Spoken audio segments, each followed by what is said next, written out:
கத்திய தீட்டாதே புத்திய தீட்டு அப்படின்னு ஒரு பெரியவர் புத்தி சொன்னார். அதை கேட்ட ஒரு இளைஞன், அது எப்படி பெரியவரை புத்திய தீட்டுறது? கத்திய தீட்டுன்னு சொன்னா ஒரு கருங்கல்ல கத்திய தேய்க்கலாம், புத்திய தீட்டுன்னு சொன்னா எப்படி தலையை கொண்டுட்டு போய் தரையில தேய்ச்சிட்டு இருக்க முடியுமா அப்படின்னா. அந்த பெரியவர் உடனே புரிஞ்சுக்கிட்டார், இந்த இளைஞனுக்கு புத்தி கூர்மை கம்மி அப்படிங்கறத புரிஞ்சுக்கிட்டார். அது சரி, அறிவுக்கும் புத்திசாலித்தனத்துக்கும் என்ன வித்தியாசம்? இது ஒரு முக்கியமான கேள்வி.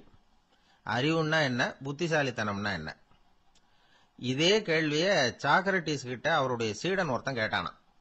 ஐயா, அறிவுக்கும் புத்திசாலித்தனத்துக்கும் என்னங்க வித்தியாசம் அப்படின்னு கேட்டிருக்கான். சாக்ரட்டிஸ் நிமிர்ந்து பார்த்திருக்கிறார் அந்த சீடனை. அதுக்கப்புறம் சொன்னாராம், நான் சொல்றேன் உன்னுடைய கேள்விக்கு பதில், ஆனா அதுக்கு முன்னாடி நீ ஒரு காரியம் பண்ணணும்னாராம்.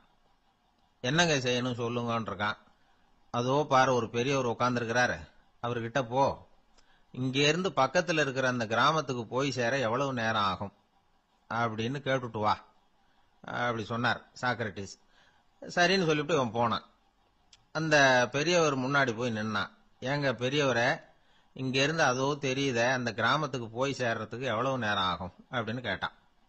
பெரியவர் நிமிர்ந்து பார்த்தார், ஆனா பதில் எதுவும் சொல்லல. இவன் மறுபடியும் ஒரு தடவை அதே கேள்வி அவர்கிட்ட கேட்டான். என்னங்க, நான் கேட்கறது உங்க காதுல விழுதா? அந்த கிராமத்துக்கு போய் சேர்றதுக்கு எவ்வளவு நேரம் ஆகும் அப்படின்னு சொல்லி மறுபடியும் கேட்டான். அப்பவும் அவர் பதில் சொல்லல. உடனே அவன் மனசுக்குள்ள முடிவு பண்ணிட்டான், சரி பெரியவர் ஒரு மாதிரியா தெரிகிறார், புத்தி சுவாதீனம் சரியில்லாத ஒரு மாதிரி தெரியுது அப்படின்னு நினைச்சுக்கிட்டே வந்த வழியிலேயே திரும்பி வந்துட்டான். கொஞ்ச தூரம் நடந்திருப்பான். இப்ப அந்த பெரியவர் மறுபடியும் கூப்பிட்டார், இளைஞனே இப்படி வாழ்னார். இவனுக்கு ஒன்னும் புரியல. மறுபடியும் திரும்பி நடந்தான். அவர் முன்னாடி போய் நின்னான்.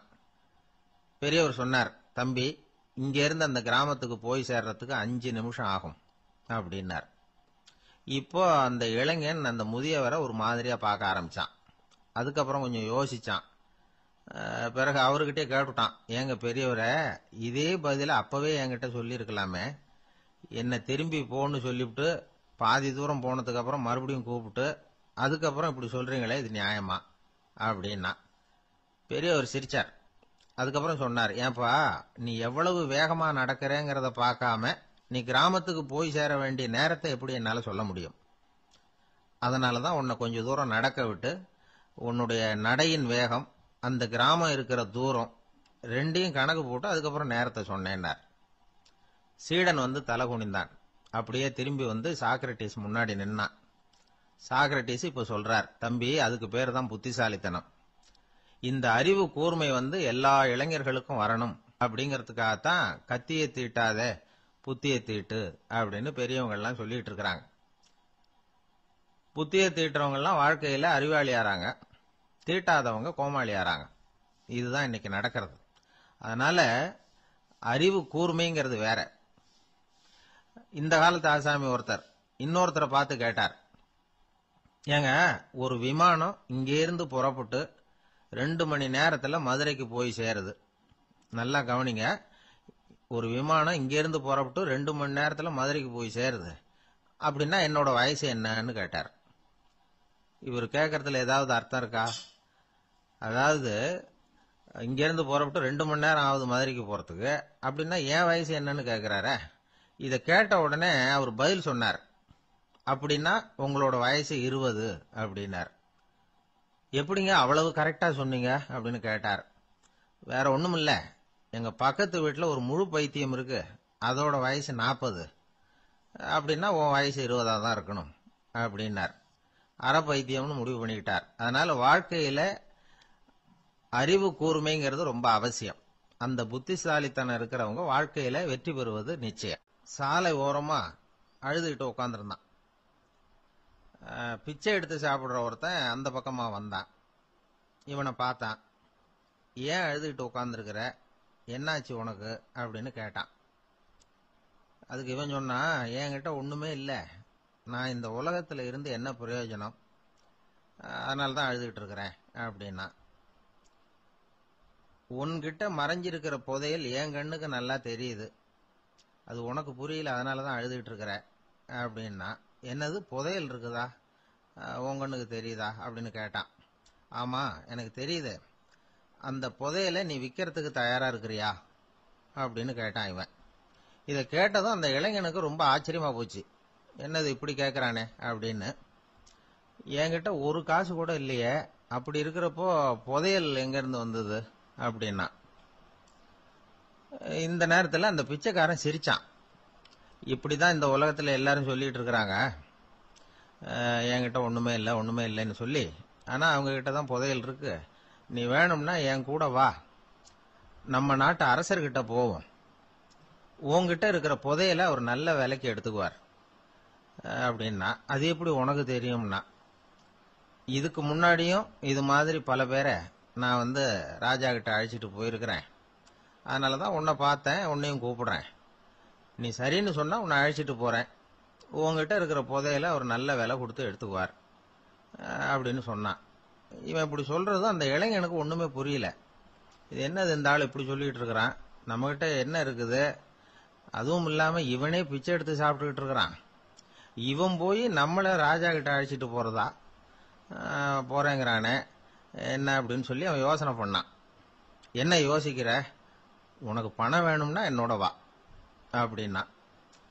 இளைஞன் ஒரு முடிவுக்கு வந்தான். சரி, இங்கேயே உட்காந்துக்கிட்டு இருக்கிறத விட அங்கேயாவது போய் பார்ப்போமே, இங்கே அழுதுட்டு உட்காந்துருக்கிறதுல என்ன பிரயோஜனம், ஏதோ கூப்பிடுறான் போய் பார்த்துட்டு வருவோமே அப்படின்னு சொல்லி அவன் கூட புறப்பட்டான். பிச்சைக்காரன் முன்னாடி போயிட்டே இருக்கிறான், இந்த இளைஞன் பின்னாடி நடந்து போயிட்டு இருக்கான். ரெண்டு பேரும் அரண்மனையை நோக்கி போறாங்க. பாதி வழி போயிருப்பாங்க. வழியில அந்த பிச்சைக்காரன் சொன்னான், இத பாரு, முன்னாடியே சில விஷயங்களை நாம பேசிக்க வேண்டியிருக்கு. சரியா தெளிவா முடிவு எடுத்துக்கிட்டு அதுக்கப்புறம் ராஜா கிட்ட போகணும். ஏன்னா அங்க போய் அது முடியாது இது முடியாதுன்னு நாம நமக்குள்ள சண்டை போட்டுக்கிட்டு இருக்க முடியாது. ராஜாவுக்கு விலையை பத்தி கவலையே இல்லை, எவ்வளவு சொன்னாலும் நமக்கு பணம் கிடைச்சிரும். ஆனா அதுக்கப்புறம் நான் இதை விற்கிறதுக்கு தயாரா இல்லைன்னு சொல்லிடக்கூடாது. அதனால புதையலை விற்கிறதா இல்லையாங்கிறத இங்கேயே தெளிவா முடிவு செஞ்சுக்கணும். இல்லைன்னா ராஜா கிட்ட போய் அங்க போய் குழப்பிட்டு இருக்க முடியாது அப்படின்னு சொன்னான். இளைஞனுக்கு ஒண்ணுமே புரியல. என்ன சொல்ற நீ, என்கிட்டயா புதையலா, எங்க இருக்குது அப்படின்னு சொல்லி குழம்பி போனான். இப்போ அந்த பிச்சைக்காரன் சொன்னான், இத பாரு, இப்போ உதாரணத்துக்கு உன்னுடைய கண்களை எடுத்துக்கோ, அதுக்கு நீ என்ன விலை கேட்டுற போற. நான் அதுக்கு ராஜா கிட்ட இருந்து ஒரு 50,000 ரூபா வாங்கி தர முடியும். உன்னுடைய இருதயத்தை கொடுக்குறியா, 20 லட்சம் ரூபா வாங்கி தரேன். மூளையை கொடுக்குறியா, 30 லட்சம் வாங்கி தரேன். என்ன சொல்ற அப்படின்னு சொல்லி இந்த பிச்சைக்காரன் பேசிக்கிட்டே போறான். இளைஞனுக்கு கோபம் வந்துட்டுது. என்ன உளர்ற, உனக்கு என்ன பைத்தியமா, கண்ணையும் மூளையையும் இருதயத்தையுமா விற்பாங்க, என்ன விலை கொடுத்தாலும் அதையெல்லாம் நான் விற்கிறதுக்கு தயாரா இல்லை, நான் விற்க மாட்டேன், அதை கொடுத்துட்டு நான் என்ன பண்றது, இப்படி நான் மட்டும் இல்லை யாருமே இதை விற்கிறதுக்கு தயாரா இருக்க மாட்டாங்க அப்படின்னு சொன்னான் அந்த இளைஞன். இவன் இப்படி சொன்னதும் அந்த பிச்சைக்காரன் வாய் விட்டு சிரிக்க ஆரம்பிச்சுட்டான். இப்போ பைத்தியமானது நானா நீயா, லட்சக்கணக்கான கோடிக்கணக்கான ரூபாய் பொறுமானம் உள்ள பொருள்களை உங்ககிட்டயே வச்சுக்கிட்டு விற்க முடியாதுன்னு சொல்ற நீ தான் ஏழை, என்கிட்ட ஒண்ணுமே இல்லைன்னு மரத்தடியில் உட்காந்து அழுதுட்டு இருக்கிறிய அப்படின்னு சொன்னான். இன்னைக்கு பாத்தீங்கன்னா பல பேர் தன்கிட்ட புதைஞ்சிருக்கிற ஆற்றலை புரிஞ்சிக்க முடியாம அவதிப்பட்டு இருக்கிறாங்க. நம்ம கிட்ட என்ன இருக்குங்கிறது அவங்களுக்கு தெரியறது இல்ல, அதனாலதான் என்கிட்ட ஒண்ணுமே இல்லைன்னு சொல்லி அழுதுகிட்டு இருக்கிறாங்க. இத விளங்க வைக்கிறதுக்கு பெரியவங்க சொல்ற கதை இது. நம்ம கிட்ட இருக்கிற புதையலை நாம தான் தோண்டி எடுக்கணும். உண்மையான புதையல்ங்கிறது உள்ளே இருக்கு, ஆனா அதை வெளியில தேடுற ஆசாமிகள் தான் அதிகம். சராசரி மனித இயல்பு அப்படி. நம்ம கிட்ட விலை மதிக்க முடியாத பகுத்தறிவு இருக்கு, அதை வச்சுக்கிட்டு வாழ்க்கையில முன்னேறதுக்கு முயற்சி பண்ணணும். என்கிட்ட ஒண்ணுமே இல்லைன்னு நினைச்சு ஓரமா உட்காந்துடக்கூடாது. முயற்சி செஞ்சா முடியாத காரியம் எதுவுமே இல்லை. ஒரு ரயில்வே ஸ்டேஷன் பக்கம் வெளியில ஒரு டாக்ஸி நின்றுட்டு இருந்தது. அந்த பக்கமா வந்த ஒருத்தர் டாக்ஸி டிரைவரை பார்த்து சொன்னார், ஐயா, உங்க வண்டியில பின் சீட்ல ஒரு மணி பர்ஸ் கிடக்கு, யாரோ மறந்து விட்டுட்டு போயிருக்கிறாங்க அப்படின்னாரு. இல்ல இல்ல, அது காலி பர்ஸ் தான், நான் தான் அதை அங்க போட்டு வச்சிருக்கிறேன் டிரைவர். ஏன்னு கேட்டார் அவரு. இதுக்கு டிரைவர் சொன்னாரு, அதை பாக்குற யாராவது அதை எடுத்துக்கலாம்ங்கிற ஆசையிலேயாவது சவாரிக்கு வருவாங்க, அதுக்காக தான் போட்டு வச்சிருக்கிறேன் அப்படின்னார். ஒரு நண்பர் அவசர அவசரமா என்கிட்ட ஓடி வந்தார். அப்புறம் சொன்னார், என்னால நம்பவே முடியல சார், என் பையனா இப்படி அப்படின்னு சொல்லி ஆச்சரியப்பட்டார். உங்க பையன் அப்படி என்னதான் செஞ்சுட்டான்னு கேட்டேன். என்னால முடியாத ஒரு காரியத்தை அவன் சுலபமா செஞ்சுட்டான் சார் அப்படின்னார். அது என்ன, உங்களால முடியாத காரியத்தை அவன் செஞ்சுட்டாங்கிறீங்க, அது என்ன காரியம்னு தான் சொல்லுங்களேன். என்ன 5ஆம் வகுப்புல அவன் ஒரே தடவையில பாஸ் ஆயிட்டான் சார், அதாவது ஒரே அட்டம்ப்ட்ல பாஸ் ஆயிருக்கிறான் அப்படின்னார். மூச்சு வாங்க. கஷ்டப்பட்டு பரீட்சை எழுதினவன் அவன், இவருக்கு மூச்சு வாங்குது. நம்மால செய்ய முடியாத ஒரு காரியத்தை இன்னொருத்தர் செய்யும் போது அது நமக்கு ஆச்சரியமா தெரியுது. இப்ப சர்க்கஸ் பாக்குறோம், அங்க ஒருத்தர் அந்த இடத்துல தொங்குறார். அதை பாக்குறப்போ அது நமக்கு ஆச்சரியமா தெரியுது. ஏன்னா அது மாதிரி அந்த இடத்துல தொங்குறதுங்கிறது நம்மால முடியாத காரியம். நம்மால முடியாத ஒன்ன அடுத்த ஒருத்தர் ரொம்ப சுலபமா செய்யறப்போ நாம மருள்வது இயற்கை. இதைத்தான் தொல்காப்பியம் மருட்கை அப்படின்னு சொல்லுது. இந்த வியப்பு இருக்குதே, இது 4 வகையில ஏற்படுதான். அதையும் தொல்காப்பியம் தான் சொல்லுது. அது என்ன 4 வகை அப்படின்னா, முதல் வகை எப்படின்னா புதுமையான அரிய செயல்களை செய்வது.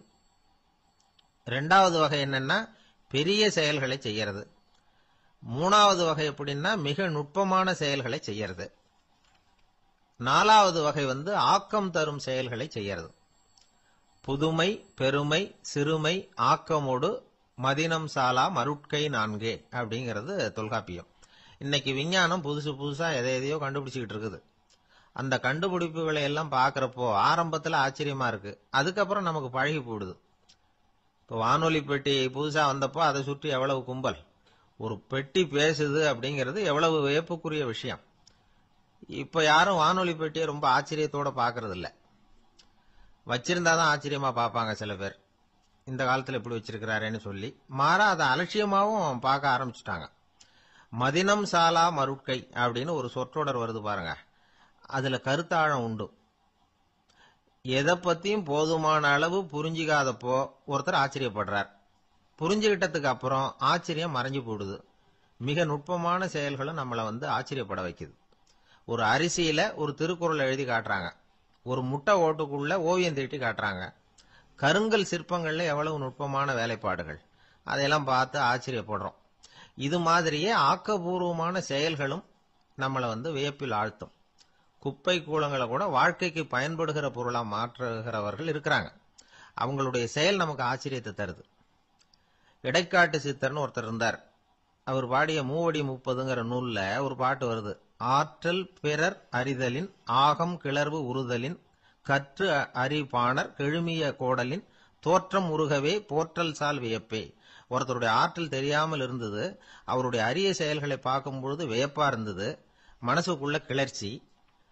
பாவலர்கள் இவர்கள் புகழப்பாடி மற்றவர்களும் தெரிந்து கொள்ளுமாறு செய்கிறார்கள். ஆக எல்லா வகையிலுமே மக்கள் தங்களுடைய வாழ்க்கையில முன்னேறுவதற்கு வழிகாட்டுகிற ஒரு மெய்ப்பாடு தான் வியப்புங்கிறது. இன்னைக்கு இளைஞர்கள் இதை நல்லா புரிஞ்சுக்கணும். ஆச்சரியப்படுங்கள், ஆச்சரியப்பட வைப்பீர்கள். இந்த காலத்துல நம்ம எப்படி எல்லாமோ ஆச்சரியப்பட வைக்கிற அதிசய மனிதர்கள் இருக்கிறாங்க. ஒரு ஆளை பிடிச்சி ஜெயிலுக்கு கொண்டுட்டு வந்தாங்க. சிறை அதிகாரி அவனை ரொம்பவும் ஆச்சரியமா பார்த்தார். இவன் கேட்டான், ஏன் சார் அப்படி பாக்குறீங்க, நான் இப்ப இங்க வந்தது உங்களுக்கு ஆச்சரியமா இருக்கா அப்படின்னு கேட்டான். இதுக்கு சிறை அதிகாரி சொன்னார், நீ இப்ப இங்க வந்ததுல எனக்கு ஒன்னும் ஆச்சரியம் இல்லப்பா, ஏற்கனவே நீ இங்கிருந்து விடுதலை ஆகி போய் 6 மாசம் ஆச்சு, இவ்வளவு லேட்டா திரும்பி வர்றியா, அதுதான் எனக்கு ஆச்சரியம் அப்படின்னாராம். இது ஒரு வகையான ஆச்சரியம். ஆனா வாழ்க்கையில வியப்புங்கிறது ஒரு தேவைப்படுகிற மெய்ப்பாடு. ஆச்சரியப்படுவோம், ஆச்சரியப்பட வைப்போம். அப்படி இந்த உண்மையை புரிந்து கொண்டோம்னா நம்ம வாழ்க்கையில வெற்றி நிச்சயம். ஒரு சின்ன பையன் என்னை தேடிட்டு ஓடி வந்தான்.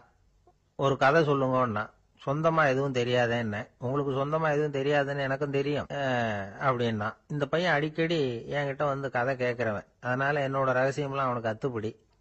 அதனால்தான் அவ்வளவு தெளிவா அடிச்சு விடுறான். சரி, இப்ப என்ன செய்யலாம்னு. பழைய கதை ஏதாவது ஒன்று சொல்லுங்களேன்னா. உனக்கு கிருஷ்ண தேவராயரை தெரியுமான்னு. அவர்கிட்ட நேர்ல பழக்கம் இல்லை, ஆனா அவரை பத்தி புஸ்தகத்துல படிச்சிருக்கேன்னா. சரி, இவங்கிட்ட மேற்கொண்டு பேச்சு கொடுத்தா நம்மள ஒரு மாதிரி ஆக்கி விடுவான் அப்படிங்கறத யூகம் பண்ணிக்கிட்டு அவனை உட்கார வச்சு கடைசி வரைக்கும் குறுக்க பேசக்கூடாது அப்படின்னு ஒரு கண்டிஷனையும் போட்டுட்டு அந்த கதையை சொன்னேன். ஒரு சமயம் கிருஷ்ண தேவராயர் சமஸ்தானத்துக்கு ஒரு பெரிய வித்வான் சேர்ந்தாராம். என்னோட போட்டி போடுறதுக்கு இந்த ஊர்ல யாராவது இருக்கீங்களா அப்படின்னு சவால் விட்டாராம். அந்த ஊர்ல இருந்த பெரிய பெரிய வித்வான்லாம் இது ஏதுனா வம்பா போச்சுன்னு நினைக்க ஆரம்பிச்சுட்டாங்க. யாரும் அந்த ஆளோட போட்டி போடுறதுக்கு தயாரா இல்லை. எல்லாரும் நடுங்கிட்டு இருக்கிறாங்க. அந்த நேரத்துல ஒருத்த மட்டும் தைரியமா முன்னுக்கு வந்தான். அது யாருன்னா தெனாலிராமன். அந்த சமஸ்தானத்துல விகட கவி அவன். என்ன அனுப்புங்க போட்டிக்கு, நான் ஜெயிச்சு காட்டுறேன்னா. உனக்கு அவ்வளவு தைரியம் இருக்குதா அப்படின்னு கேட்டாங்க. தைரியம் மட்டும்தான் என்கிட்ட இருக்குது, ஆனா தைரியம் இருந்தா அதிர்ஷ்டம் தேடிட்டு வருங்கிறது எனக்கு தெரியும் அப்படின்னா. அடுத்த நாள் போட்டி ஆரம்பமாச்சு. அந்த பெரிய வித்வான் வந்து நின்னார். தென்னாலிராமன் எதிரில் வந்து நின்னான். அந்த வித்வான் ஒரு விரல காட்டினார். தென்னாலிராமன் பதிலுக்கு 2 விரல காட்டினான். வித்வான் 3 விரல காட்டினார். இவன் உடனே 4 விரல காட்டினான். உடனே 5 விரல காட்டினார் அவரு. தென்னாலிராமன் உடனே தன்னுடைய கை முஷ்டியை காட்டினான், கையை மூடி காட்டினான். அவ்வளவுதான். அந்த பெரிய வித்வான் கிருஷ்ணதேவராயர் காலில் விழுந்தார். நான் தோத்துட்டேன், என் தோல்வியை ஒத்துக்கிறேன் அப்படின்னு சொல்லிவிட்டார். கிருஷ்ணதேவராயர் அவரை தனியா அழைச்சிட்டு போய் என்ன நடந்ததுன்னு விசாரிச்சார். அந்த வித்வான் விளக்கம் கொடுத்தார். ஆண்டவன் ஒருவன் தான் உண்டுங்கிறத விளக்கறதுக்காக நான் ஒரு விரல காட்டினேன். அப்படி இல்ல, சக்தியை சேர்த்தா சக்தி சிவன் 2 பேர் உண்டுன்னு உங்க வித்வான் 2 விரல காட்டினார். மூர்த்திகள் 3 பேருங்கிறதுக்காக நான் 3 விரல காட்டினேன். வேதங்கள் 4ன்னு சொல்லி ஒரு 4 விரல காட்டினார். பஞ்சபூதங்கள் 5ன்னு நான் 5 விரல காட்டினேன். அதையெல்லாம் அடக்கி ஆளணும்னு சொல்லி அவர் கையை மூடி உறுதியா காட்டினாரு. அடடா, உங்க வித்வானுக்கு எப்பேற்பட்ட அறிவு! அவர் தான் ஜெயிச்சார், நான் தோத்துட்டேன் அப்படின்னார் அவர். அப்படி சொல்லிவிட்டு அவர் போயிட்டார். அதுக்கப்புறம் தெனாலிராமனை கூப்பிட்டு என்னப்பா நடந்தது அப்படின்னு கேட்டாராம். அதுக்கு தெனாலிராமன் விளக்கம் கொடுத்துருக்கிறான். அவன் முதல்ல என்ன கொன்னுடுவேன்னு அந்த வித்வான் ஒரு விரல காட்டினான். உடனே ஒரு 2 கண்ணையும் தோண்டி போடுவேங்கிறதுக்காக நான் 2 விரல காட்டினேன். உனக்கு நாமம் போட்டுருவேன்னு சொல்லி 3 விரல காட்டினான். அதை அழிச்சிருவேன்னு 4 விரல காட்டினேன். உன்னை அரைஞ்சிருவேன்னு அவன் 5 விரல காட்டினான். நான் உங்களை குத்தி போடுவேன்னு சொல்லி கையை மூடி காட்டினேன் அப்படின்னா. இப்ப பாருங்க, ஜெயிச்சது யார்? தைரியம் மட்டும் இருந்துட்டா அதிர்ஷ்டம் தானா தேடி வருங்கிறது எவ்வளவு உண்மையா போச்சு. அதனால நாம எப்பவும் தைரியமா இருக்கணும்னு சொல்லிவிட்டு என் எதிரில் கதை கேட்டுட்டு உட்காந்துருந்த சின்ன பையனை பார்த்தேன். அவன் என்னை நிமிர்ந்து பார்த்தான். அவன் தன்னோட கை கால் 2ஐயும் ஒரு மாதிரியா என் முன்னால தூக்கி 20 விரல காட்டினான். எனக்கு ஒன்றும் புரியல. இதுக்கு என்னப்பா அர்த்தம்னு கேட்டேன். இதே கதையை இதுக்கு முன்னாடி என்கிட்ட 20 தடவை நீங்க சொல்லியிருக்கீங்கன்னு அர்த்தம் அப்படின்னு. வாழ்க்கையில ரொம்பவும் அடிபட்டு அல்லல் போட்டுக்கிட்டு இருக்கிற ஒருத்தர் வந்தார். மனசு ரொம்பவும் நொந்து போய் பேசினார். இந்த உலகத்துல மனுஷனா பிறந்ததை விட மாடா பிறந்திருக்கலாம் சார் அப்படின்னார். திடீர்னு வந்து என்கிட்ட இப்படி சொன்னா அதுக்கு நான் என்னங்க பண்ண முடியும் அப்படின்னேன். உங்ககிட்ட வரணும்னு தோணுச்சு, அதனால வந்தேன் அப்படின்னார். சரிங்க, இப்படி ஒரு யோசனை வந்ததுக்கு என்ன காரணம் அப்படின்னு சொல்லி அவர்கிட்ட கேட்டேன். அதுக்கு அவர் சொன்னார், என் பையனுக்கு வேலை தேடுறேன் கிடைக்கல, பொண்ணுக்கு மாப்பிள்ளை தேடுறேன் கிடைக்கல, வீடு கட்டுறதுக்கு கடன் கேட்கறேன் கிடைக்கல. மாடா பிறந்திருந்தா இது மாதிரி கவலையெல்லாம் கிடையாதுல்ல, பேசாம வைக்கோலை தின்னுகிட்ட அசை போட்டுக்கிட்டே கடந்து விடலாமே அப்படின்னாரு அலட்சியமா. அதுக்கப்புறம் தான் அவர் சொன்ன கருத்தை நானும் கொஞ்சம் அசை போட ஆரம்பிச்சேன் மனசுக்குள்ள. இப்போ இயற்கையை பொறுத்த வரைக்கும் அது நாம எல்லாரும் மகிழ்ச்சியா வாழணும் அப்படின்னு தான் விரும்புது. விலங்குகள், பறவைகள், தாவரங்கள், அப்புறம் மற்ற உயிரினங்கள் எல்லாமும் நல்லபடியா இருக்கணும் அப்படிங்கிறது தான் இயற்கையோட விருப்பம். அதுல ஒன்றும் சந்தேகம் இல்லை. இயற்கையோட அமைப்பை கொஞ்சம் கவனிச்சு பார்த்தா அதை நாம நல்லா புரிஞ்சுக்கலாம். இருந்தாலும் இந்த ஆள் சொன்னதை கேட்ட பிறகுதான் ஒரு முக்கியமான வேறுபாடு புரிஞ்சுது. அதாவது, இந்த உலகத்துல உள்ள முக்கியமான பிரச்சனைகள் 6. அந்த 6 பிரச்சனைகளும் ஆடு மாடுகளுக்கு கிடையாது, மரம் செடி கொடிகளுக்கு கிடையாது. ஆனா மனுஷன் அந்த 6 பிரச்சனைகளையும் சந்திக்க வேண்டியிருக்கு. சரி, அந்த 6 பிரச்சனைகள் என்னென்ன தெரியுமா? முதல்ல, இந்த ஆடு மாடுலாம் நமக்குன்னு சொந்தமா ஒரு வீடு இல்லையே அப்படின்னு கவலைப்பட்டுக்கிட்டு இருக்கிறது இல்ல. ஆனா மனிதனுக்கு வீடு தேவைப்படுது. இது ஒரு வித்தியாசம். இப்ப 2வது பிரச்சனை என்னன்னா ஆடை பிரச்சனை. ஒரு கோழியோ சேவலோ நாம போட்டுக்கிறதுக்கு ஒரு சட்டை இல்லையே அப்படின்னு கவலைப்படுறது இல்ல. ஆனா மனுஷனுக்கு அந்த கவலை உண்டு. சரி, இப்ப 3வது என்னன்னு பார்த்தா கல்வி பிரச்சனை. ஒரு பசுமாடு கவலையோட நின்றுகிட்டு இருக்கு அப்படின்னு வச்சுக்குவோம். நீங்க அதுகிட்ட போய், ஏன் பசுமாட கவலையோட நின்றுகிட்டு இருக்கிற அப்படின்னு கேக்குறீங்க. என் கண்ணுக்குட்டிக்கு எல்கேஜியில் இடம் கிடைக்கல, டொனேஷன் கொடுக்கறதுக்கு கையில பணமும் கிடையாது, சிபாரிசுக்கு யாரை பிடிக்கிறதுன்னு தெரியல, இப்படியா சொல்லிட்டு இருக்கோம். அதுக்கு அந்த கவலையெல்லாம் கிடையாது. ஆனா மனிதனுக்கு அந்த கவலை உண்டு. 4வது என்னன்னு பாத்தீங்கன்னா வேலை வாய்ப்பு பிரச்சனை. வேலை கிடைக்கலையே அப்படின்னு வேப்ப மரம் கவலைப்படுறது இல்ல, ஆனா மனுஷன் கவலைப்படுறான். 5வது என்னன்னு பார்த்தா கல்யாண பிரச்சனை. எரும மாடு, பசு மாடு எல்லாம் பொண்ணுக்கு மாப்பிள்ளை தேடிக்கிட்டாலே இது பேப்பர்ல மணமகன் தேவை அப்படின்னு விளம்பரமா கொடுக்குது, அதெல்லாம் கிடையாது. ஆறாவது என்னன்னு பாத்தீங்கன்னா பணம் சம்பந்தமான பிரச்சனை. ஆடு மாடுலாம் பணத்தை சேமிக்கணும்னோ ஏதாவது நிதி நிறுவனத்துல முதலீடு பண்ணணும்னோ நினைச்சுக்கிட்டு இருக்கிறது இல்ல. பணத்தை எப்படி காப்பாத்துறது அப்படிங்கிற கவலையும் அதுகளுக்கு கிடையாது. குதிரை குளம்போட பிறகுது, அதனால அது காடு மேடெல்லாம் கவலை இல்லாம தெரியலாம். ஆடு உடம்புல ரோமத்தோட பிறகுது, அதனால அது குளிரை பத்தி கவலைப்பட வேண்டிய அவசியம் இல்லை. ஆனா மனுஷனை பாத்தீங்கன்னா அவன் தான் ஒண்ணுமில்லாம பிறக்கிறான். ஏன் இந்த பாகுபாடு அப்படின்னு கேட்டா இத பத்தி கொஞ்சம் சிந்திச்சு பார்க்கணும். அதாவது இந்த சந்தேகத்தை ஒரு பெரியவர்கிட்டையும் கேட்டேன். அவரு சொன்னார் இதுக்கு பதில். அவர் இதே கேள்வியை இயற்கை கிட்ட கேட்டாராம். இயற்கை பதில் சொல்லிச்சான். வேற யாருக்கும் கொடுக்காத ஒரு வலுவான கருவிய, ஒரு பவர்ஃபுல் வெப்பன் மனுஷனுக்கு கொடுத்திருக்கிறேன்னு, அந்த கருவியை உபயோகப்படுத்தி அந்த 6 பிரச்சனையை மட்டும் இல்ல 6 கோடி பிரச்சனைகள் இருந்தாலும் அதையெல்லாம் சமாளிக்கலாம். அது கருவி என்ன தெரியுமா? அதுதான் 6வது அறிவு. அதை உபயோகப்படுத்தினா காலுக்கு செருப்பு தயார் பண்ணிக்கலாம், குளிருக்கு போர்வை தயார் பண்ணிக்கலாம், என்ன வேணும்னாலும் செய்யலாம் அப்படின்னு இயற்கை பதில் சொல்லிச்சான். அதனால நாம செய்ய வேண்டியது என்னன்னா இயற்கையை முதல்ல சரியா புரிஞ்சுக்கணும். இயற்கையின் படைப்பையே நாம சரியா புரிஞ்சுக்கிறது இல்லையே, அதுதான் வேதனை. இந்த கதையை கேளுங்க. இப்ப நகரத்திலிருந்து ஒரு ஆளு கிராமத்துக்கு வந்தான். அங்க ஒரு சிறுவன் மாடு மேய்ச்சிக்கிட்டு இருந்தான். நகரத்து ஆள் சொன்ன, எவ்வளவு அழகான பசு, அது சரி இதுக்கெல்லாம் ஏன் கொம்பு இல்லைன்னா. இதுக்கு அந்த பையன் பதில் சொன்னான், பசுமாட்டுக்கு கொம்பு இல்லாததுக்கு பல காரணங்கள் உண்டு. கண்ணுக்குட்டியா இருந்தா கொம்பு இருக்காது, பசு வளர்ந்து பெருசானதுக்கு அப்புறம் தான் கொம்பு முளைக்கும், இது ஒரு காரணம். சில சமயம் வளர்ற கொம்பு எடுத்து விடுறது உண்டு, அது ஒரு காரணம். ஆனா இதுக்கு ஏன் கொம்பு இல்லைன்னு கேக்குறீங்க, அதுக்கு என்ன காரணம்னா இது பசு இல்ல குதிரை அப்படின்னானா. அந்த காலத்துல எல்லாம் படிக்கிறதுங்கிறது எப்படி தெரியுமா? குருகுல வாசம் செஞ்சு படிக்கணும். ஆசிரியருங்கிறவர் ஆசிரமத்தில் இருப்பார். அங்க போய் அவருக்கு தொண்டுகள் செய்யணும், துணிகள்லாம் துவைச்சு போடணும், தூங்கும்போது காலை பிடிச்சி விடணும், புழுக்கமா இருந்தா விசிறி மட்டை எடுத்து விசிறணும். அப்படியே அப்பப்ப அவர் சொல்லிக் கொடுக்குற பாடத்தையும் கத்துக்கணும். அவர் சொல்லிக் கொடுக்குற பாடங்களை ஓலைச்சுவடிகள்ல எழுதிக்கணும். இதுதான் குருகுல வாசம்ங்கிறது. இப்ப மாதிரிலாம் கிடையாது. ஆக குருகுல வாசம்ங்கிறது மனசையும் பண்படுத்தும், அறிவையும் பண்படுத்தும். அப்படி ஒரு பயிற்சி அது. அந்த காலத்துல பஞ்சபாண்டவர்கள் ஒரு குருகுலத்துல படிக்க போனாங்களாம். ஏற்கனவே அங்க ஒரு 15 பேர் இருந்திருக்கிறாங்க.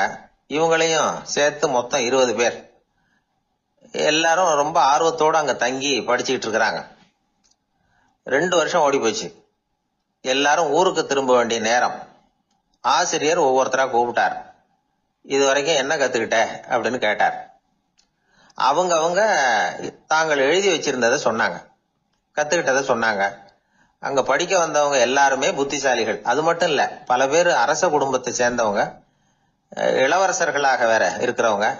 அதனால அவங்க கிட்ட அபாரமான கல்வி அறிவை எதிர்பார்த்தார். ஒருத்தன் வந்தான், தான் எழுதி வச்சிருந்த சரித்திர பாடம் பூராவையும் படிச்சு காட்டினான். இன்னொருத்தன் வந்தான், தான் எழுதி வச்சிருந்த பூகோள பாடம் பூராவையும் படிச்சு காட்டினான். இப்படி ஒவ்வொருத்தரா அவங்க படிச்சது என்னங்கிறத படிச்சு காட்டிட்டு போனாங்க. கடைசியா தர்மர் வந்தார். பேசாம நிக்கிறார். தன் கையில் இருந்த ஓலைச்சுவடி கேட்டா அவர் பிரிக்கவே இல்லை. ஆசிரியர் இவர்கிட்ட தான் அதிகமா எதிர்பார்த்தார். ஆனா இவரும் பேசாம நின்றுட்டு இருக்கிறார். நீ என்ன கத்துக்கிட்ட சொல்லு, ஓலைச்சுவடியை பிரிச்சு படினார் அந்த முனிவர். தர்மர் அசையவே இல்லை. மெதுவா சொன்னார், ஐயா நான் கத்துக்கிட்டது ஒன்னே ஒண்ணுதான், அதுதான் வாழ்க்கையில எனக்கு ரொம்ப முக்கியமான பாடமா அமையும் அப்படின்னார். என்னது, என்கிட்ட 2 வருஷ காலமா படிச்சு விட்டு கடைசியில கத்துக்கிட்டது ஒன்னே ஒண்ணுதானா அப்படின்னார் முனிவர். அவருக்கு ஒன்னும் புரியல. மற்ற மாணவர்களை விட இவர் பண்புகள்ல உயர்ந்தவர், அறிவுல சிறந்தவர், வயசுல முதிர்ந்தவர். இவரே இப்படி சொன்னா மத்தவங்க நிலைமை என்னத்துக்கு ஆறுது, அவங்க ரொம்பவும் கெட்டு போயிடுவாங்களே அப்படின்னு அவர் யோசனை பண்ணார். தர்மா, நல்லா யோசனை பண்ணி பதில் சொல்லு. 2 வருஷமா நீ கத்துக்கிட்டது என்ன அப்படின்னு தானே நான் கேக்குறேன், அத கொஞ்சம் யோசனை பண்ணி சொல்லுன்னார் முனிவர் கொஞ்சம் கோபமா. தர்மர் முகத்துல எந்த மாறுதலுமே இல்ல. இல்லையா, 2 வருஷமா நான் கத்துக்கிட்ட முக்கியமான பாடம் ஒன்னே ஒண்ணுதான். இப்போ அந்த முனிவருக்கு கோபம் அதிகமா வந்துடுச்சு. ஏன்பா உனக்கு வெக்கமா இல்லையா? உன்னை விட வயசுல குறைஞ்சவங்க எவ்வளவு பாடம் கத்துக்கிட்டு இருக்கிறாங்க, எவ்வளவு விரிவா அவங்க படிச்சு காட்டினாங்க, நீயும் கூட நிறைய குறிச்சு வச்சிருக்கிற போல இருக்க, அதை ஏன் பிரிச்சு படிக்க கூடாது அப்படின்னார். ஐயா நான் சொல்றது உங்களுக்கு ஏமாற்றமா இருந்தா என்ன மன்னிக்கணும். நான் ரொம்ப முக்கியமா கத்துக்கிட்டு இருக்கிறது ஒன்னே ஒண்ணுதான், மத்த எதையும் சொல்றதுக்கு விரும்பலன்னார். மாணவர்கள்லாம் சிரிச்சுட்டாங்க. முனிவருக்கு கோபம் அளவுக்கு மீறி வந்துட்டு ஓங்கி அரைஞ்சு விட்டார் தருமரை அவர் கன்னத்துல. தருமர் கண்ணை செவந்து போட்டுது, கண்கள் கலங்கி போச்சு. ஆனாலும் அவர் அமைதியை இழக்கல, தலை குனிஞ்சு நிக்கிறார். இவருடைய புடிவாதம் முனிவருக்கு இன்னும் ஆத்திரத்தை உண்டாக்கி விட்டது. இன்னொரு கண்ணத்திலே அரைஞ்சார். எல்லாரும் பயந்து போய் அமைதியா நின்றுட்டு இருக்கிறாங்க. முனிவர் கத்துறார், அப்படி நீ கத்துக்கிட்ட அந்த முக்கியமான பாடம் தான் என்ன, அதையாவது சொல்லு அப்படின்னார். ஐயா, அதை மட்டும் ஒரு ஓலைச்சுவடியில தனியா குறிச்சு வச்சிருக்கிறேன், இந்தாங்க இதை நீங்களே படிச்சு பாருங்கன்னார். தருமர் ஓலைச்சுவடியை நீட்டினார். முனிவர் அதை வாங்கி பிரிச்சார், சத்தம் போட்டு படிச்சார். என்ன எழுதியிருக்காருன்னா, எப்படிப்பட்ட சோதனை ஏற்பட்டாலும் நிதானம் இழந்து கோபத்துக்கு ஆளாக கூடாது அப்படின்னு. இதுதான் அந்த ஓலைச்சுவடியில அவர் எழுதி வச்சிருந்தது. அந்த ஒரு கணத்திலேயே முனிவரும் எல்லா மாணவர்களும் தர்மரை புரிஞ்சுக்கிட்டாங்களாம். அவர் கத்துக்கிட்டது ஏட்டு சுரக்காய் இல்ல, வாழ்க்கையில பயன்படக்கூடிய முக்கியமான அனுபவ பாடம். முனிவர் கண்கள்ல கண்ணீர். தர்மரை அன்போட கட்டி தழுவிக்கிட்டார். அப்புறம் சொன்னார், தர்மா, என்ன மன்னிச்சுரு, நீ மாணவன் இல்ல, ஆசிரியன். நான் இதுவரைக்கும் தெரிஞ்சுக்காத அனுபவ பாடத்தை நீ இப்ப எனக்கு கத்து கொடுத்துட்ட அப்படின்னு சொன்னாராம். அதனால நிதானம் தவறக்கூடாதுங்கிறது ரொம்ப முக்கியமான ஒரு செய்தி. ஒரு ஆசிரியர் மாணவனை ஒரு கண்ணத்துல ஓங்கி அரைஞ்சுட்டார். இவன் நிதானம் தவறல, அமைதியா நின்றுகிட்டு இருந்தான். அவரு ஒரு தடவை அரைஞ்சதும் எப்படி உன்னால நிதானம் தவறாம இருக்க முடிஞ்சுது அப்படின்னு கேட்டாங்க நண்பர்கள்.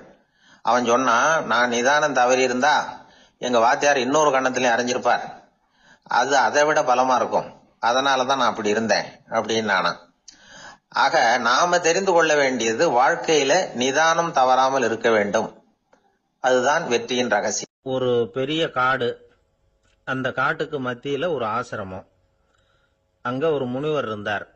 பல இடங்கள்ல இருந்து வர்ற குழந்தைகளுக்கு அவர் பாடம் சொல்லி கொடுத்துக்கிட்டு இருக்கிறார். ஏழை பணக்காரர் அப்படிங்கிற வித்தியாசம்லாம் கிடையாதுங்க. எல்லாரும் அவர்கிட்ட தங்கள் பிள்ளைகளை அனுப்பி வச்சாங்க. மன்னர்களுடைய பிள்ளைங்க கூட அங்க அவர்கிட்ட தான் படிக்கிறதுக்கு வருவாங்க. ஆனா அந்த முனிவரை பொறுத்த வரைக்கும் எல்லா பிள்ளைங்களும் ஒண்ணுதான். இது யார் வீட்டு பிள்ளைன்னு எல்லாம் பார்க்க மாட்டார், எல்லாரும் சமம். மாணவர்கள்லாம் அங்கேயே மாச கணக்குல வருஷ கணக்குல தங்கி இருந்து பாடம் கத்துக்கிட்டு போறது வழக்கம். அவரா பார்த்து போன்னு சொல்ற வரைக்கும் அங்கேயே இருக்கணும், படிக்கணும். குருகுல வாசம். ஒரு சமயம் ஒரு ராஜகுமாரனும் அவர்கிட்ட படிச்சுக்கிட்டு இருந்தான். அவனுக்கு ஒரு 15 வயசு இருக்கும். சில வருஷம் கழிச்சு அந்த முனிவர் தன்கிட்ட இருக்கிற மாணவர்களுக்கெல்லாம் பரீட்சை வச்சார். அவங்களுடைய அறிவு முதிர்ச்சியை கணிக்கிறதுக்காக பல சோதனைகள்லாம் வச்சார். ஒவ்வொருத்தரா பார்த்து, இனிமே நீங்க உங்க வீட்டுக்கு போகலாம் அப்படின்னு சொல்லி அனுப்பி வச்சுக்கிட்டு இருக்கிறார். எல்லாரும் போயிட்டாங்க. கடைசியா மிஞ்சி இருந்தது ஒரே ஒரு மாணவன். அவனை மட்டும் வீட்டுக்கு அனுப்பல. யார் அந்த பையன் தெரியுமா? அவன்தான் அந்த ராஜகுமாரன். ராஜகுமாரனுடைய தந்தைக்கு, அதுதான் அந்த ராஜாவுக்கு, அங்க வயசு ஏறிக்கிட்டே போகுது. என்ன இது, படிக்க போன பையன் இன்னும் திரும்பி வரலையே அப்படின்னு நினைச்சார். வந்துட்டா சீக்கிரமா அவனுக்கு பட்டம் கட்டி விட்டு நாம விலகிக்கலாமே அப்படின்னு நினைச்சாரு. கல்யாணம் வேற பண்ணி பார்க்கணும் பையனுக்கு. ஆனா பையன் வர்ற வழியை காணும். ராஜா பார்த்தார். சரி, நேர்லயே போய் என்னன்னு தெரிஞ்சுட்டு வந்துருவோம் அப்படின்னு காட்டுக்கு புறப்பட்டார். அங்க போய் முனிவரை பார்த்தார். முனிவர் இவரை அன்பா வரவேற்று உட்கார வச்சார். அதுக்கப்புறம் ராஜா மெதுவா, எல்லாரையும் வீட்டுக்கு அனுப்பி வச்சுட்டீங்களாமே, ஏன் பிள்ளைய மட்டும் அப்படின்னு சொல்லி மெதுவா இழுத்தார். முனிவர் இதுக்கு உடனே பதில் சொல்லல. ராஜாவை கூப்பிட்டுட்டு போய் விருந்தினர் குடிசையில தங்க வச்சார். அதுக்கப்புறம் சொன்னார், உங்க மகன் எல்லா பாடங்கள்லயும் முதல் இடம் வாங்கியிருக்கான். இப்படி முதலாவதா வர்ற மாணவனுக்கு நாங்க இன்னொரு தேர்வு வைக்கிறது வழக்கம். அதுலயும் அவன் முதலாவதா வந்துட்டான்னா அவன் ஒரு பெரிய வித்வான் அப்படிங்கிற கௌரவத்தை அடைஞ்சிருவான் அப்படின்னார். அதாவது முனிவர் அப்படி சொல்றார். அப்படி சொல்லிவிட்டு போயிட்டார் அவரு. ராஜா அங்கேயே தங்கிட்டார். ராத்திரி படுத்து தூங்கினார். காலையில எழுந்திருச்சு அந்த குடிசைக்கு வெளியில வந்தார் பல்லு விளக்கறதுக்காக. அந்த சமயத்துல தூரத்துல ஒருத்தன் ஒரு கையில கோடாலியை வச்சுக்கிட்டு தலையில ஒரு பெரிய விறகு கட்டை சுமந்துக்கிட்டு வந்துகிட்டு இருக்கிறது மாதிரி தெரிஞ்சது. யாராவது விறகு வெட்டியா இருக்கும் அப்படின்னு நினைச்சார் ராஜா. கிட்ட வந்ததும் உத்து பாக்குறாரு. பார்த்தா அது தன்னோட புள்ள. திகைச்சு போயிட்டார். என்ன இது, ஒரு ராஜகுமாரனை கூட இது மாதிரி வேலையெல்லாம் செய்ய சொல்றாங்களே அப்படின்னு நினைச்சார். ராஜகுமாரன் விறகு கட்டை கொண்டுகிட்டு போய் கொல்லை பக்கம் வச்சான். அந்த சமயம் முனிவர் அங்க வந்தார். என்ன மகனே, விறகு வெட்டிட்டு வந்துட்டியா? சரி, இப்போ ஒரு துடைப்பத்தை எடுத்துக்கோ, விருந்தினர் குடிசையின் வாசல் பக்கத்தை கூட்டி பெருக்கி சுத்தம் பண்ணு போ அப்படின்னார். அப்படியே செய்யறேன் குருவே அப்படின்னு சொல்லிவிட்டு போனான். சுத்தம் பண்ண ஆரம்பிச்சுட்டான். ராஜா பார்த்தார். இத உடனே ஓடியாந்தார். மகனே, என்ன காரியம் பண்ற? தொடப்பத்தை கீழே போடுனார். இப்ப அந்த ராஜகுமாரன் சொல்றான், தந்தையே, இது என்னுடைய குருதேவரோட உத்தரவு.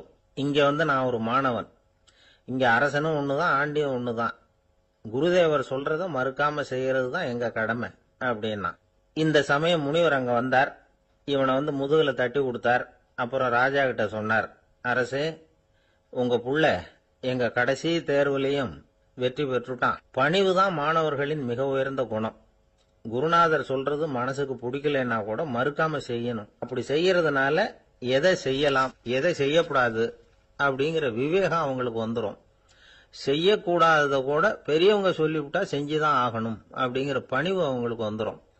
இந்த குணம் வந்துட்டுதுன்னா அவங்க எத்தனை கடினமான வேலையா இருந்தா கூட ரொம்ப சுலபமா செஞ்சு முடிச்சிருவாங்க. தூக்கத்திலேயும் அப்புறம் துக்கத்திலேயும் தோண்டு போட மாட்டாங்க. இந்த பணிவும் விவேகமும் அவங்க கிட்ட மன உறுதியை ஏற்படுத்தும். அந்த உறுதி உங்க பையனுக்கு வந்தாச்சு. இனிமே அவனை நீங்க அழைச்சிட்டு போகலாம். அவன் நிச்சயமா பேரும் புகழும் பெறுவான் அப்படின்னாரு. ராஜா அவரை பார்த்து, குருதேவா, புரிஞ்சுக்கிட்டேன், என்னை மன்னிக்கணும் அப்படின்னாரு. அதுக்கப்புறம் மகனை அழைச்சிக்கிட்டு நாட்டுக்கு திரும்பி வந்துட்டார். இந்த கதைய இன்று ஒரு தகவல்ல சொல்லுங்க சார், உங்க நிகழ்ச்சியில சொல்லுங்க சார் அப்படின்னு சொல்லி மாணவர்கள் கேட்டா, பணிவா இருக்கிறது எப்படி அப்படிங்கறத புரிஞ்சுக்குவாங்க அப்படின்னு சொன்னார் ஒருத்தர். சரி, சொல்லுவோம். அதுக்கு முன்னாடி நேர்லயே ஒரு பையன்கிட்ட சொல்லி பார்க்கலாமே அப்படின்னு தோணுச்சு. உடனே ஒரு பையனை கூப்பிட்டோம். ஏன்பா, உங்க வாத்தியார் உனக்கு இது மாதிரி ஒரு பரீட்சை வச்சா என்ன பண்ணுவேன் அப்படின்னு கேட்டோம். நானும் அப்படிதான் சார் நடந்துக்குவேன். விறகு வெட்டுவேன், தொடப்பத்தினால கூட்டி சுத்தம் பண்ணுவேன், உடனே செஞ்சு முடிச்சிருவேன் சார் அப்படின்னா. பலே, பரவாயில்லையே அப்படின்னோம். ஆமா சார், அப்படி செஞ்சாதானே வீட்டுக்கு அனுப்புவார், இல்லைன்னா இன்னொரு வருஷம் இங்கே இருந்து படின்னு சொல்லி விடுவாரு, அதனால அப்படி செய்வேன் அப்படிங்கிறான் அந்த பையன். அவர் ஒரு நாள் வீட்டு திண்ணையில உட்காந்துருந்தாராம். அப்போ தெருவில் ஒரு பிச்சைக்காரன் அந்த வழியா வந்திருக்கிறான். பிச்சை கேட்டிருக்கான். அந்த சமயத்துல தர்மர் வேற ஏதோ வேலையா இருந்திருக்கிறார். அதனால பிச்சைக்காரனை பார்த்து, நாளைக்கு வா அப்படின்னு சொல்லிவிட்டார். அவனும் சரின்னு சொல்லிட்டு போயிட்டான். பீமன் இத பார்த்துக்கிட்டு இருந்தான். உடனே அவன் என்ன செஞ்சான் தெரியுமா? ஒரு முரசை எடுத்துக்கிட்டு கிராமத்தை நோக்கி ஓடனான். முரசை அடிச்சுக்கிட்டு ஏதோ சொல்ல ஆரம்பிச்சுட்டான். தர்மருக்கும் இது தெரிய வந்தது. அவருக்கு ஒன்றும் புரியல. என்னாச்சு உனக்குன்னு கேட்டார். பீமன் சொன்னான், நான் கிராம மக்களுக்கு ஒரு செய்தியை தெரிவிக்க போறேன் அப்படின்னா. என்ன செய்தின்னார். எங்க அண்ணன் காலத்தை வென்றுட்டார் அப்படிங்கிற செய்தியை சொல்ல போறேன்னா. நான் காலத்தை ஜெயிச்சுட்டேனா, எதனால அப்படி சொல்ற அப்படின்னு கேட்டார். நீங்க பிச்சைக்காரனை நாளைக்கு வர சொன்னீங்களே, அதனாலதான் அப்படின்னா. அதனால என்னன்னார். நீங்க அவனை நாளைக்கு வான்னு சொன்னீங்க, நீங்க நிச்சயமா நாளைக்கு இருப்பீங்களா? அந்த பிச்சைக்காரனும் நாளைக்கு உயிரோட இருப்பானா? நாளைக்கு நீங்க இருந்தாலும் பிச்சை போடக்கூடிய மனோபாவம் உங்களுக்கு இருக்குமா? பிச்சை நிச்சயம் போடுவீங்களா? நாளைக்கு வரைக்கும் அவன் பிச்சைக்காரனாவே இருப்பாங்கிறது என்ன நிச்சயம்? நாளைக்கு உங்க சந்திப்பு நிச்சயம் நடக்குமா? அதனாலதான் நீங்க காலத்தை ஜெயிச்சுட்டீங்க அப்படின்னு சொல்லி அவ்வளவு நிச்சயமா நான் முடிவு பண்ணிவிட்டேன். அப்படி நீங்க நினைச்சதுனாலதான் அவனை நாளைக்கு வர சொல்லியிருக்கிறீங்க. இது எவ்வளவு பெரிய விஷயம். இதை மற்றவங்களுக்கு சொல்லாம இருக்கலாமா? நேரம் ஆயிட்டுது, நான் உடனே ஊருக்குள்ள போய் இதை சொல்லணும், தாமதிக்க முடியாது.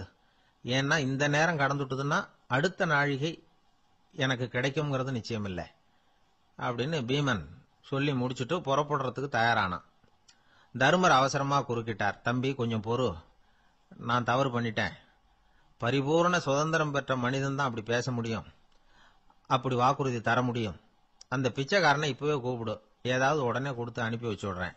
நாளைக்கு என்ன நடக்கும்ங்கிறது யாருக்கு தெரியும் அப்படின்னார். இந்த கதையிலிருந்து நாம உணர்ந்து கொள்ள வேண்டிய உண்மை என்ன தெரியுமா? நிகழ்காலம் ஒண்ணுதான் நம்ம கையில் இருக்கிறது. அதை தவற விடாமல் சரியா பயன்படுத்திக்கணும். கடந்த காலம்ங்கிறது திரும்பி வர போறது இல்ல. எதிர்காலம்ங்கிறது இப்ப நம்ம கிட்ட கிடையாது. அதனால நிகழ்காலத்தை தான் நாம பயன்படுத்திக்க முடியும்.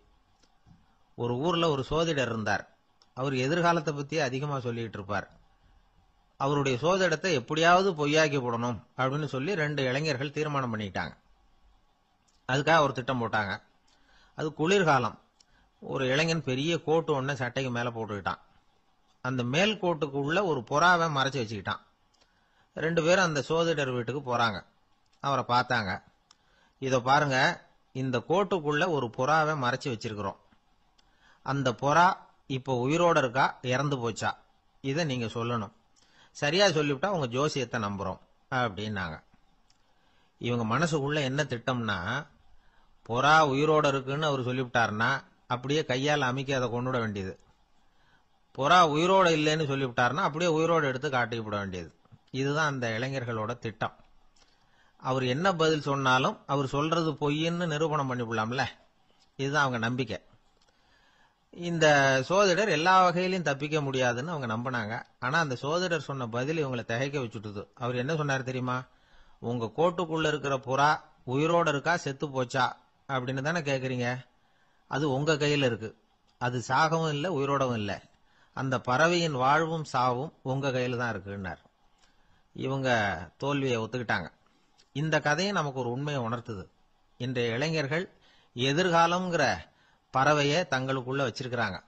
அந்த பறவையின் வாழ்வும் தாழ்வும் அவங்க கையில தான் இருக்கு. நமது வாழ்க்கைங்கிறது நமது கையில. நாம நல்லா இருக்கிறதும் இல்லாம போறதும் நாம தான் காரணம். ஒரு மருத்துவமனை படுக்கையில கிடந்த நோயாளி சொன்னார், டாக்டர் என்னோட வாழ்வும் சாவும் உங்க கையில தான் இருக்கு, ஏன்னா இப்ப எனக்கு ஆபரேஷன் பண்ண போறது நீங்க அப்படின்னாரு. பயப்படாதீங்க, எல்லாம் நாங்க பாத்துக்கிறோம்னாரு டாக்டர். அதுக்குள்ள டாக்டர், நான் இது வரைக்கும் ஆஸ்பத்திரி பக்கமே வைத்தியத்துக்குன்னு வந்ததில்ல, இதுதான் எனக்கு முதல் ஆபரேஷன், அதுதான் பயமா இருக்குன்னார் நோயாளி. டாக்டர் சொன்னார், எனக்கும் இதுதான் முதல் ஆபரேஷன், அதுக்காக நான் என்ன பயப்படுறேன்னா பாருங்க, தைரியமா இருங்கன்னார். அதனால நம்ம வாழ்க்கையை நாம தான் தீர்மானிக்கணும்.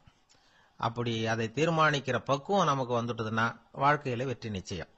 ஒரு பூங்கா, அங்க ஒருத்தர் நின்றுட்டு இருக்கிறார். நின்றுகிட்டே ஏதோ ஆழ்ந்த யோசனையில இருக்கிறார். அந்த பக்கமா இன்னொருத்தர் வந்தார். இவரை கவனிச்சார். என்ன யோசனைன்னு கேட்டார்.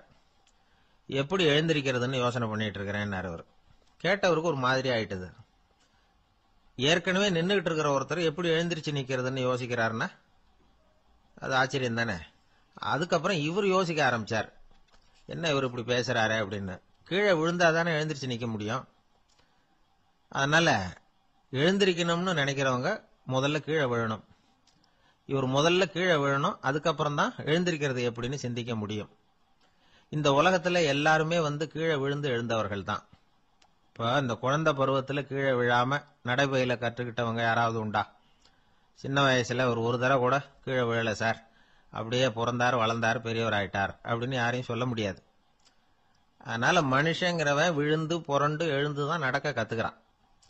ஒரு உண்மையை நாம எல்லாரும் புரிஞ்சுக்கணும். இந்த உலகத்துல தவறு செய்யாத மனிதர்களே யாரும் கிடையாது. அப்படி இருக்கிறப்போ எப்போதாவது நாம தவறு பண்ணிவிட்டோம்னா அதுக்காக மனசு உடைஞ்சு போயிடக்கூடாது, வாழ்க்கையில வெறுப்பு வந்துடக்கூடாது. ஒரு தவறு நடந்துட்டுதா அதுக்காக மனசு உடைஞ்சு போடாதீங்க, அதை ஒரு பாடமா எடுத்துக்கங்க. அதே தவறு மறுபடியும் நடக்காம வேணும்னா பாத்துக்கலாம், அது போதும். தடைக்கல்ல படிக்கெல்லாம் மாத்திக்கணும், இதுதான் இதுல முக்கியம். ஒரு அலுவலகம், அங்க ஒரு அதிகாரி, அவர் உயர்ந்த பதவியில் இருந்தார். சிறந்த நிர்வாகின்னு பேர் வாங்கினவர் அவர். அவர் தனக்கு கீழே வேலை செய்யறவங்க கிட்ட எல்லாம் சொல்லுவாராம், இந்த நிறுவனத்துல நீங்க எத்தனை தடவை வேணும்னாலும் தவறுகள் செய்யலாம், ஆனா ஒரே விஷயம் என்னன்னா ஒரே தவறை மறுபடியும் செய்யக்கூடாது, அது முக்கியம் அப்படின்பாராம். இத மேம்போக்கா பார்த்தா அவர் ஏதோ தன்னுடைய ஊழியர்களை தவறு செய்ய தூண்டுறது மாதிரி தெரியும். ஆனா உண்மை அப்படி இல்லை. இன்னைக்கு என்ன நடக்குது தெரியுமா? அநேகமா எல்லா மனிதர்களுமே ஒரே தவறை தான் மறுபடியும் மறுபடியும் செய்யறாங்க. விளையாட்டு வீரர்கள் ஒரே மாதிரியான தவறுகளை திரும்ப திரும்ப செய்யறது உண்டு. கணக்கு எழுதுறவங்களை பாருங்க, ஒரே தப்ப மறுபடியும் மறுபடியும் செய்வாங்க. அலுவலகம் வருகிறவர்களை கவனிங்க, ஒரு நாள் தாமதமா வந்தா பரவாயில்ல, தினமும் தாமதமா வருவாங்க. இது மாதிரி செய்த தவறையே திரும்ப திரும்ப செய்யறதுக்கு என்ன காரணம் அப்படின்னா சோம்பல், ஞாபக மறதி, கவனக்குறைவு, தன்னுடைய திறமை பேர்ல அளவுக்கு மீறிய நம்பிக்கை, இப்படி இதுல ஏதாவது ஒரு காரணமா இருக்கலாம் அப்படிங்கிறாங்க இது பற்றி ஆய்வு செய்கிற வல்லுநர்கள். ஒரு தடவை செஞ்ச தவிர மறுபடியும் செய்யறது இல்லைன்னு முடிவு செஞ்சுக்கிட்டு அதை செயல்படுத்த கத்துக்கணும், அது போதும், வாழ்க்கை வெற்றிகரமா அமையும் அப்படிங்கிறாங்க அந்த அனுபவசாலிகள். அதனால வெற்றிகரமா வாழ்க்கையில நடைபோட விரும்பும் இளைஞர்கள் தவிர்க்க வேண்டியது என்னன்னா, முதல்ல சோம்பலை தவிருங்கள், சுறுசுறுப்பாக இயங்குங்கள் அப்படிங்கறது அவங்க அறிவுரை. ரெண்டாவது ஞாபக மறதி, எந்த செயல்லையும் ஈடுபாடு வேணும், அக்கறை வேணும். மூணாவது கவனக்குறைவு, எதையும் அலட்சியப்படுத்தக்கூடாது. நாலாவது என்னால முடியாதது எதுவுமே கிடையாது அப்படிங்கிற அளவுக்கு மீறிய நம்பிக்கை அது ஆபத்துல கொண்டு போய் விட்டுரும். அதனால முதல் தவறு உங்களுக்கு ஒரு பாடமா அமையணும். ஒரு மனிதர் அவர் தன்னுடைய 2 காதுலயும் கட்டு போட்டுக்கிட்டு வந்தார். அவருடைய நண்பர் அதை கவனிச்சுட்டார். என்ன சார் ஆச்சு, 2 காதுலயும் கட்டு போட்டிருக்கீங்களே அப்படின்னு விசாரிச்சார். ஒண்ணுமில்ல சார், வீட்டுல ரொம்ப ஆர்வமா டிவியில கிரிக்கெட் மேட்ச் பார்த்துக்கிட்டு இருந்தேன். அப்போ என்னுடைய மனைவி துணிகளுக்கு அயர்ன் பண்ணிட்டு இருந்தாங்க. அயர்ன் பாக்ஸை அப்படியே வச்சுட்டு அடுப்பங்கரைக்கு போயிட்டாங்க. அந்த சமயம் பார்த்து டெலிபோன் பண்ணி அடிச்சுது. அவசரமா ஓடி போய் அதை எடுத்து காதுல வச்சேன். அப்பதான் தெரியும் அது அயர்ன் பாக்ஸுங்கிற விஷயம். சூடா இருந்ததா, சுட்டு விட்டுது அப்படின்னாரு. ஒரு காது சரி சார், 2 காதும் ஏன் அப்படி ஆச்சு அப்படின்னு கேட்டார். அதே ஆளு மறுபடியும் போன் பண்ணா சார் அப்படின்னாரு. இவர் எவ்வளவு தூரம் யோசிச்சிருப்பாரு பாருங்க. அதனால ஒரு தவறு மறுபடியும் நடக்கக்கூடாது. முதல் தவறு உங்களுக்கு ஒரு பாடமாக அமையட்டும் அப்படிங்கிறது தான் இதுல இருந்து நாம தெரிந்து கொள்ள வேண்டிய கருத்து. அதனால தவறுகள் அதெல்லாம் தடைக்கெல்லாம் நினைக்க வேண்டாம், படிக்கெல்லாம் நினைப்போம். அப்படி நினைச்சோம்னா வாழ்க்கையில வெற்றி நிச்சயம். கொஞ்சம் தூரத்துல நாம நிக்கிறோம். எட்டத்துல இருந்துகிட்டு அவரை கவனிக்கிறோம். அவர் போன்ல பேசுறத, அவர் பேசுகிற வார்த்தைகள் என்ன அப்படிங்கறது நம்ம காதுல விழல. ஆனாலும் அவர் பேசிக்கிட்டு இருக்கிறது நல்ல செய்தியா கெட்ட செய்தியா அப்படிங்கறத நம்மால யூகிக்க முடியும். மகிழ்ச்சியான செய்தியை பேசும்போது முகம் மலருது, புன்னகை பூக்குது. இதுல ஒண்ணு நீங்க கவனிக்கணும். தொலைபேசியில நாம பேசுறப்போ நம்மோட பேசுறவர் எதிரில் இல்ல. அவர் தொலைபேசி வழியா நம்ம குரலை மட்டும்தான் கேட்க போறார். நம்ம முகத்தை அவர் பார்க்க போறது இல்ல. அப்படி இருந்தும் அப்ப நம்ம முகம் ஏன் மலரணும் அப்படின்னா இதுதான் உடல் மொழி, பாடி லாங்குவேஜ் அப்படின்னு சொல்றாங்க. நம்ம அறியாமலேயே நம்ம உடம்பு செய்திகளை தெரிவிக்குது பாருங்க, அதுதான் உடல் மொழி. ஒரு மனிதர் தொலைபேசியில பேசிக்கிட்டு இருக்கிறத நீங்க தூரத்துல இருந்து கவனிச்சுக்கிட்டே அவர் நண்பரோட பேசுறாரா, மனைவியோட பேசுறாரா, குழந்தையோட பேசுறாரா, இல்ல மேல் அதிகாரி கிட்ட பேசுறாரா, அல்லது அவருக்கு கீழே பணிபுரிகிறவர்கள் கிட்ட பேசுறாரா அப்படிங்கறத கண்டுபிடிக்கலாம். அதுக்கு காரணம் அவருடைய உடல் மொழி. இந்த உடல் மொழி கூட நம்ம வாழ்க்கையின் முன்னேற்றத்துக்கு பயன்படும். இத பத்தியெல்லாம் கூட சில நிபுணர்கள் ஆராய்ச்சி பண்ணி பார்த்திருக்கிறாங்க. அவங்க சில விவரங்களை சொல்றாங்க. குறிப்பா ஒருத்தர் தன்னுடைய நாற்காலியில கிட்டத்தட்ட படுத்துக்காத குறையா உட்கார்ந்துருக்கிறாருன்னு வச்சுங்க. எதிர இருக்கிறவர் பேசுறது அவருக்கு பிடிக்கலன்னு அர்த்தமா.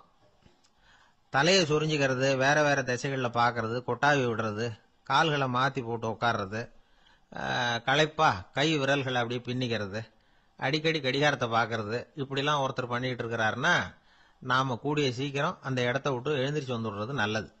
ஏன்னா இதெல்லாம் அவருடைய சலிப்பு, சோர்வு, ஆர்வமின்மை இதுக்கு அடையாளங்கள். நம்முடைய பேச்சு அவரை சலிப்படைய வச்சுட்டதுன்னு அர்த்தம். அவர் ரொம்பவும் சோர்ந்து போயிட்டாருன்னு பொருள். நம்முடைய பேச்சில் அவருக்கு ஆர்வம் இல்லைன்னு அர்த்தம். அதே நேரத்தில் நாற்காலியின் நுனியில அமர்ந்து உடலை முன்னுக்கு நகர்த்தி எதிர இருக்கிறவரின் கண்களை பார்த்துக்கிட்டே பேசினாலும் சரி அல்லது பேச்சை கேட்டாலும் சரி, உங்க பேர்ல மற்றவங்களுக்கு உள்ள பிடிப்பு அதிகரிக்கும். நாம எப்படிப்பட்டவர்ங்கிறத நம்ம உடம்பும் நடை உடை பாவனையும் அடுத்தவங்களுக்கு காட்டி கொடுத்துரும். உங்க உடம்பு, உங்க பார்வை, நடை, உட்கார்ற விதம் இதை வச்சுக்கிட்டே நீங்க பொறுப்புள்ளவரா, முரடரா, அலட்சியமானவரா, மரியாதை தெரிஞ்சவரா, அடக்கமானவரா, நம்பிக்கைக்கு உரியவரா, நாணயம் இல்லாதவரா, பயந்தவரா, திறமசாலியா, அப்பாவியா அப்படிங்கறதெல்லாம் கண்டுபிடிச்சிடலாம். அதனால இந்த உடல் மொழியை புரிஞ்சுக்கிட்டு நம்மளை கொஞ்சம் சரிப்படுத்திக்கிட்டோம்னா வாழ்க்கையில சுலபமா பல காரியங்களை சாதிக்க முடியும். ஒரு மனநல மருத்துவமனை, அங்க ஒருத்தர் ஒரு நாற்காலியில உட்காந்துக்கிட்டு கார் ஓட்டுறது மாதிரி அப்படி பாவனை பண்ணிட்டு இருந்தார். ஸ்டேரிங்கை திருப்புறது மாதிரி, பின்னாடி வர்ற வண்டியை நிக்க சொல்றது மாதிரி, அப்புறம் இவரு ஒதுங்கிக்கிட்டு அவருக்கு வழி விடுறது மாதிரி, இப்படிலாம் சேட்டைகள் பண்ணிட்டு இருந்தார் மனநல மருத்துவமனையில. இத பார்த்துக்கிட்டு இருந்த ஒருத்தர் பக்கத்துல இருந்த இன்னொருத்தர்கிட்ட கேட்டார், இவர் ஏன் இப்படி பண்றாரு, இவருக்கு ஏன் அப்படி வந்தது நிலைமை அப்படின்னு சொல்லி அவர் விசாரிச்சார். அப்ப அவர் விவரம் சொன்னார். வேற ஒண்ணும் இல்லைங்க, இவருக்கு கார் ஓட்டணும்னு ஆசை ரொம்ப காலமா, அது நிறைவேறாம போயிட்டுது. அதுக்கப்புறம் அவர் மனநோயாளியா மாறிட்டார். இங்க அழைச்சிட்டு வந்தாங்க. இங்க அழைச்சிட்டு வந்ததுல இருந்து அப்படிதான் பண்ணிட்டு இருக்கிறார். அவ கார் ஓட்டுறது மாதிரிலாம் பாவனை பண்ணிட்டு இருப்பார், திருப்புறது மாதிரி பண்ணுவார், பின்னாடி வர்றவங்களுக்கு இடம் விடுவார், இப்படிலாம் செய்யறார் அப்படின்னு விவரம் சொன்னாங்க. நீங்க சொல்லப்படாதா, இப்ப நீங்க கார் ஓட்டல, வெறும் நாற்காலியில தான் உட்கார்ந்து இருக்கிறீங்க அப்படின்னு நீங்க சொல்லப்படாதா அவருக்கு அப்படின்னு கேட்டாங்க. அது முடியாதுங்க, ஏன்னா அந்த காரை கழுவுறதுக்காக அவர் தினமும் எனக்கு 10 ரூபா கொடுத்துக்கிட்டு இருக்கிறார் அப்படின்னாராம் அங்க வேலை செஞ்சுக்கிட்டு இருந்த ஒருத்தர். அதனால வாழ்க்கையில நாம இந்த உடல் மொழியை புரிஞ்சுக்கணும். உடல் மொழிங்கிறது இப்ப ஆரம்பத்துல சொன்னது மாதிரி அந்த தொலைபேசியில பேசுறவங்கள தூரத்துல இருந்து பார்த்தாவே அவர் யாருகிட்ட பேசுறாரு என்ன பேசுறாருன்னு தெரியும். நம்ம முகத்தை நல்லா வச்சுக்கணும். உடல் மொழிய நம்ம புரிஞ்சுக்கிட்டு பயன்படுத்த ஆரம்பிச்சோம்னா எந்த முயற்சி பண்ணினாலும் அதுல வெற்றி நிச்சயம். பிரிட்டிஷ் ஆட்சி நடந்துகிட்டு இருந்த காலம் 1920களின் கடைசி. அப்போ நடந்த ஒரு உண்மை நிகழ்ச்சி இது.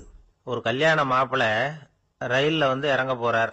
அவரை வரவேற்க ஒரு ராஜ குடும்பமே காத்துக்கிட்டு இருக்குது. மங்களூர்ல இருந்து இறங்குற அந்த மாப்பிள்ளை யார் தெரியுமா? ஒரு நாய். உண்மைதான், அந்த நாய்க்கு தான் கல்யாணம். சுதேசி சமஸ்தானத்து மன்னர்கள்ல ஒருத்தர் ஜூனாகட் மகாராஜா. அவரோட வளர்ப்பு நாய் ரோஷனாரா. அதுக்கு கல்யாணம் பண்ணி வைக்கணும்னு ஆசைப்பட்டார். மாப்பிள்ளை தேடினார். மங்களூர் மகாராஜாவோட வளர்ப்பு நாய் ஒன்னு இருந்தது, பேரு பாபி. இது ரெண்டுக்கும் கல்யாணம் நடத்த முடிவு பண்ணார். திருமணத்துக்கு வேண்டிய எல்லா ஏற்பாடுகளையும் பண்ணுங்க அப்படின்னு உத்தரவு போட்டார். ஆயிரக்கணக்கான அழைப்புதழ்கள், பல சமஸ்தான மன்னர்கள், ஜமீன்தார்கள், பிரிட்டிஷ் அதிகாரிகள், பெரிய பணக்காரங்க, இப்படி நிறைய பேருக்கு அழைப்புதழ்கள் அனுப்பி வச்சாங்க. பத்திரிகையை பார்த்தவங்க எல்லாம் திகைச்சு போயிட்டாங்களாம். இருந்தாலும் என்ன பண்றது, ராஜாவே அழைக்கிறார், போகாம இருக்க முடியுமா? அந்த சமயத்துல நாட்டின் கவர்னர் ஜெனரலா இருந்தவர் இர்வின் பிரபு. அவருக்கும் ஒரு பத்திரிகை போயிருக்குது. வாங்கி பார்த்ததும் அவருக்கு பயங்கர எரிச்சல். உடனே குப்பை தொட்டியில போட்டுட்டாராம். மாட்சிமை தங்கிய பிரிட்டன் சக்கரவர்த்தியின் பிரதிநிதியான தன்னை கேவலம் ஒரு நாயின் திருமணத்துக்காக அழைக்கிறதா அப்படின்னு அவருக்கு ஆத்திரம். இருந்தாலும் கல்யாணம் பிரமாதமா நடந்துதான். கல்யாணத்தன்னைக்கு பொண்ணுக்கு ஸ்பெஷல் குளியல், தண்ணீருக்கு பதிலாக வாசனை திரவியங்கள், பன்னீர், குளிச்சதுக்கு அப்புறம் அலங்காரம், வைர மாலை, முத்து மாலை, ஏகப்பட்ட அலங்காரம். மாப்பிள்ளையை அழைக்கிறதுக்கு ரயில்வே ஸ்டேஷன்ல ராஜ குடும்பமே காத்துக்கிட்டு இருக்குது. அவங்களோட வளர்ப்பு நாய்கள் 250. அத்தனை நாய்களுக்கும் பட்டு துணி போத்தி இருக்குது. முத்து வடங்கள் அணிவிச்சிருக்கிறாங்க. எல்லாம் ராஜ நாய்கள். அதுகளையும் வீதியில நடக்க விடலையாம்.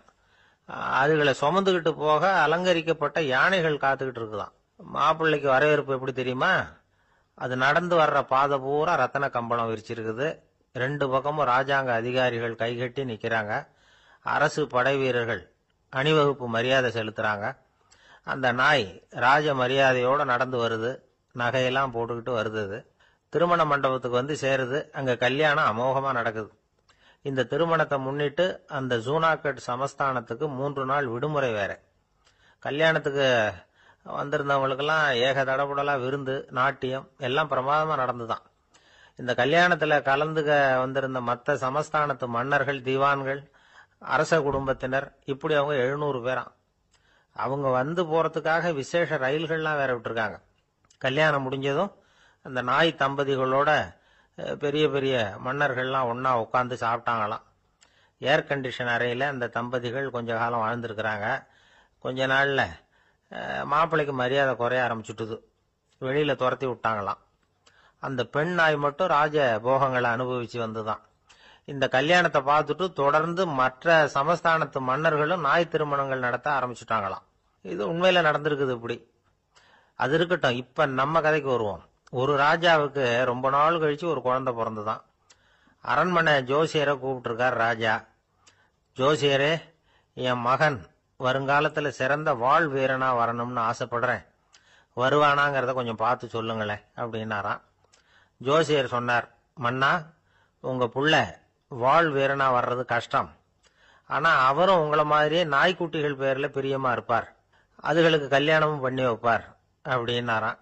அது எப்படி கண்டுபிடிச்சிங்க அப்படின்னு கேட்டிருக்கார் ராஜா. அரசே, உங்க பிள்ளைக்கு வாழ் மேல உள்ள பிரியத்தை காட்டிலும் நாய் மேல உள்ள பிரியம் அதிகம்ங்கிறதுக்கான அறிகுறி இப்பவே தெரியுது.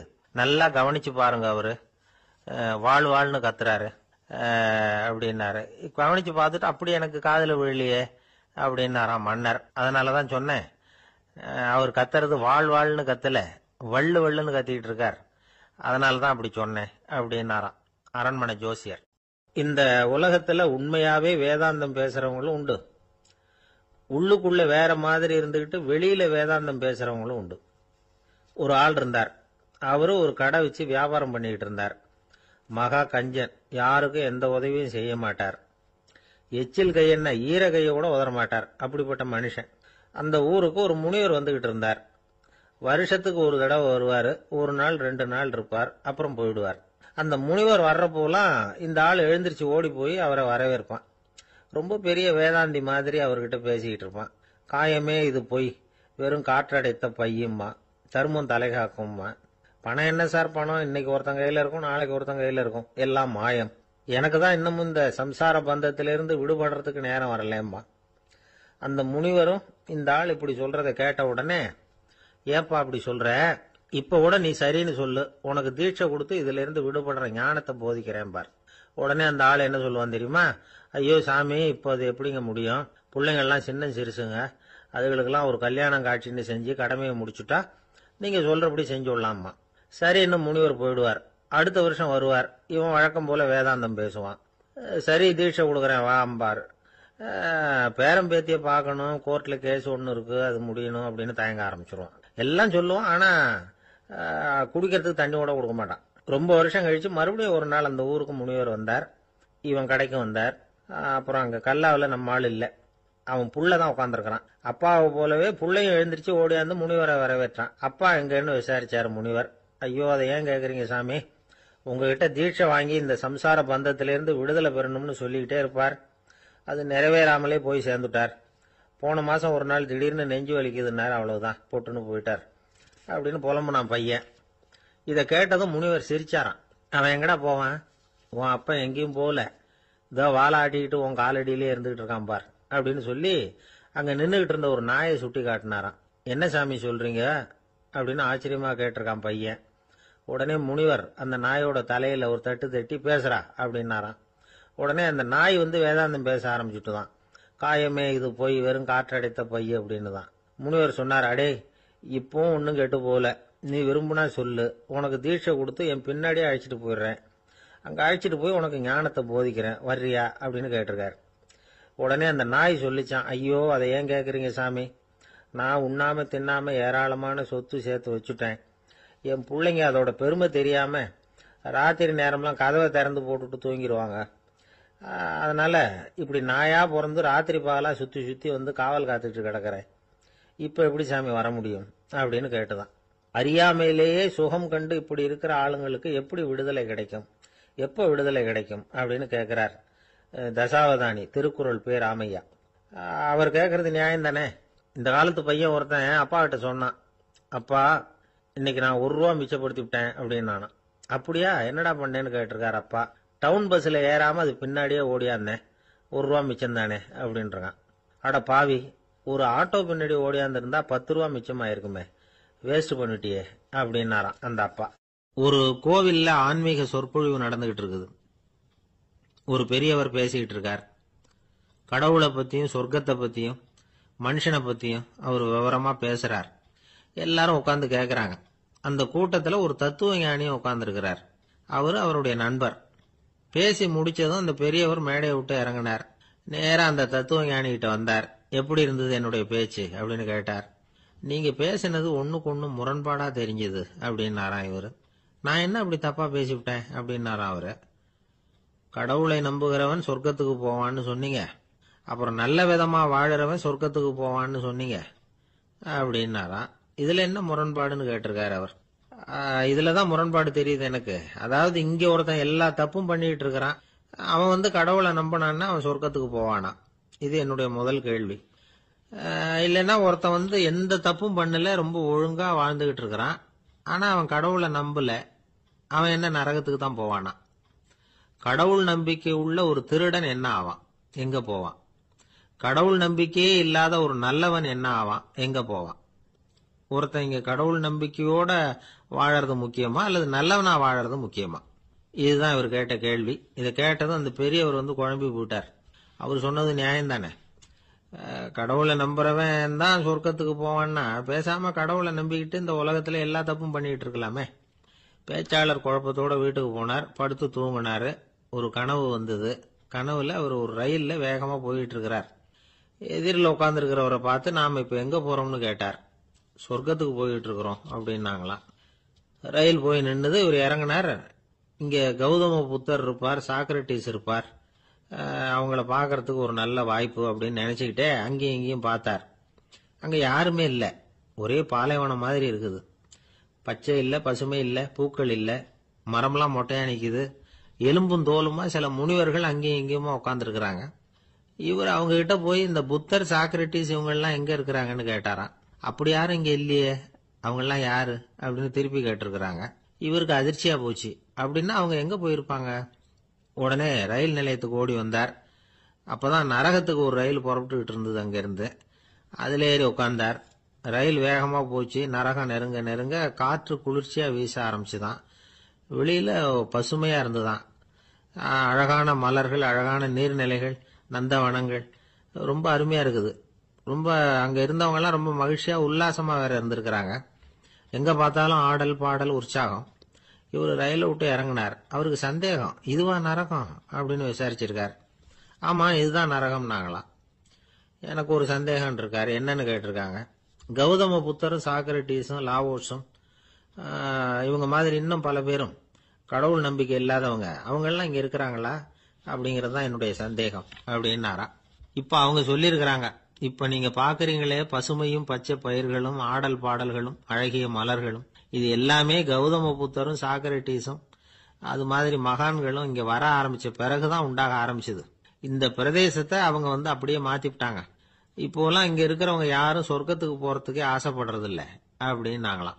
இந்த அதிர்ச்சியிலேயே அந்த பெரியவர் கனவு கலைஞ்சி முடிச்சுக்கிட்டார்.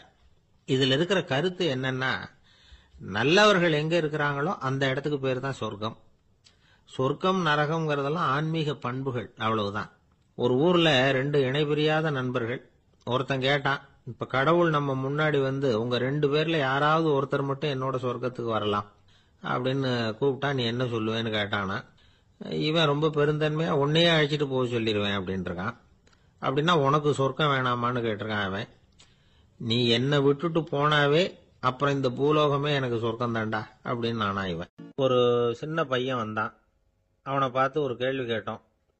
ஏன்ப்பா உங்க வீட்டுல அம்மா புத்திசாலியா அப்பா புத்திசாலியா அப்படின்னு. அவன் அலட்சியமா நம்மளை பார்த்து சிரிக்கிறான். என்ன சார் இது, இந்த காலத்துல இது கூட தெரியாம இருக்கிறீங்களே அப்படிங்கிறான். ஒரு சின்ன பையன் நம்மளை பார்த்து இப்படி கேட்டு விட்டானே அப்படின்னு நினைக்கிறப்போ நமக்கு ஒரு மாதிரி ஆயிடும். அதுக்கப்புறம் தான் இந்த தாத்தா பாட்டிலாம் சொல்ற ஒரு கதை ஞாபகத்துக்கு வந்தது. அது என்ன கதை தெரியுமா? ஒரு ஊர்ல ஒரு அம்மாவும் பிள்ளையும் இருந்தாங்களாம். அந்த மகனுக்கு திடீர்னு தேசாந்திரம் போய் வரணும்னு ஆசை வந்துட்டுது. ஊர் ஊரா போய் சுத்தி பார்க்கணுங்கிற ஆசை. அந்த அம்மாவுக்கு இது பிடிக்கல. மகனை பிரிஞ்சு இருக்கிறதுக்கு அவங்க மனசு இடம் கொடுக்கல. வேணாப்பான்னு சொல்லி பார்த்தாங்க, அவன் கேட்கல. திடீர்னு புறப்படவும் செஞ்சுட்டான். சரி, இனிமே அவனை தடுக்க முடியாதுன்னு முடிவு பண்ணிட்டாங்க அந்த அம்மா. இருந்தாலும் புத்திசாலித்தனமா ஒரு யோசனை பண்ணாங்க. மகனை கிட்டத்துல கூப்பிட்டாங்க. அவங்ககிட்ட சொன்னாங்க, இதை பாருப்பா, நீ தேசாந்தரம் போறதுன்னு தீர்மானம் பண்ணிவிட்ட, அதை நான் தடுக்கல, போயிட்டு வந்துரு.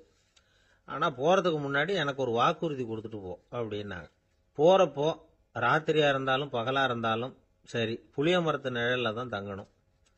திரும்பி வர்றப்போ இரவும் பகலும் நீ வேப்ப மரத்து நிழல்லே தங்கணும் அப்படின்னாங்க. சரி, அப்படியே செய்யறேன்னு சொல்லி வாக்குறுதி கொடுத்தான் பையன். புறப்பட்டு போனான்.